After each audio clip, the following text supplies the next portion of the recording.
Competiția. O firmă poate avea succes într-o piață și poate fi complet anihilată într-o altă piață. O firmă poate avea succes până când apare un competitor nou sau până când se schimbă ceva la furnizori, în piața muncii sau în relația cu guvernul. De fapt, cum ar trebui să înțelegem competiția? Există vreo metodă să înțelegi care e locul firmei tale în ecosistem? Să înțelegi de unde vin cele mai mari amenințări și care ar putea fi oportunitățile? Sunt Marian Hanganu și te afli pe Salesman Pride. Azi vom explica cât se poate de repede diagrama celor 5 forțe și cum să o folosești. Michael E. Porter este specialistul numărul 1 în studiul competiției de mai mult de 40 de ani. Modelul celor 5 forțe a fost explicat de Porter în cartea sa Competitive Strategy: Techniques for Analyzing Industries and Competitors. Modelul celor 5 forțe permite oricărui manager să estimeze care este poziția sa competitivă într-o piață și ce perspective de a face profit are. Cum spun americanii, hai să punem modelul la treabă. În centrul modelului se află competiția la nivelul industriei. Cât de acerbă este competiția, câți jucători își împart piața, dimensiunea lor și alte elemente despre care vom vorbi într-un alt film. La nord, avem amenințarea potențialilor noi intrați, adică a firmelor care nu operează în piața noastră, dar care ar putea intra pe piață dacă condițiile ar fi favorabile pentru ei, dacă profiturile înregistrate pe piața noastră sunt atractive.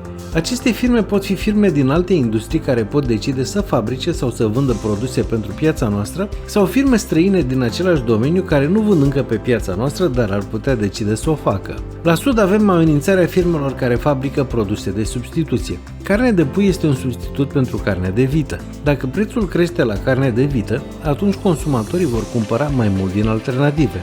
Companiile aeriene oferă un substitut pentru călătoriile la distanță cu mașina. Spălătoriile de haine oferă un substitut pentru mașinile de spălat rufe deținute în familie. În funcție de situația din piața noastră, vom simți mai mult sau mai puțin amenințarea substitutelor. La vest avem amenințarea furnizorilor. Dacă există puțini furnizori pentru semifabricatele pe care le cumperi tu, iar cererea e mai mare decât oferta, atunci prețul acestor semifabricate sau materii prime va crește pentru firma ta, iar asta îți va diminua profitul.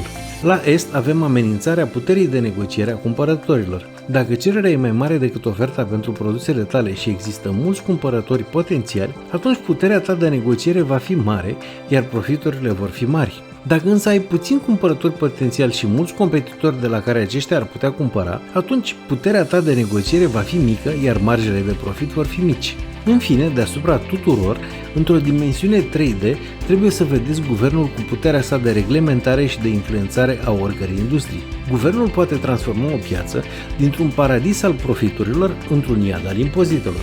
Poate crește barierele de intrare pe piață sau, dimpotrivă, le poate coborî.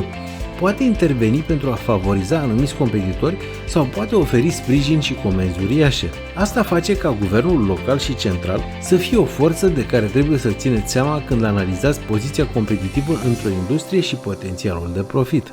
Într-un film viitor vom analiza competiția și modul în care se judecă atractivitatea unei industrii. Până atunci însă, nu uitați să vă abonați la canalul meu și apăsați și pe butonul cu clopoțel pentru a fi notificați de fiecare dată când dau un film nou. La revedere!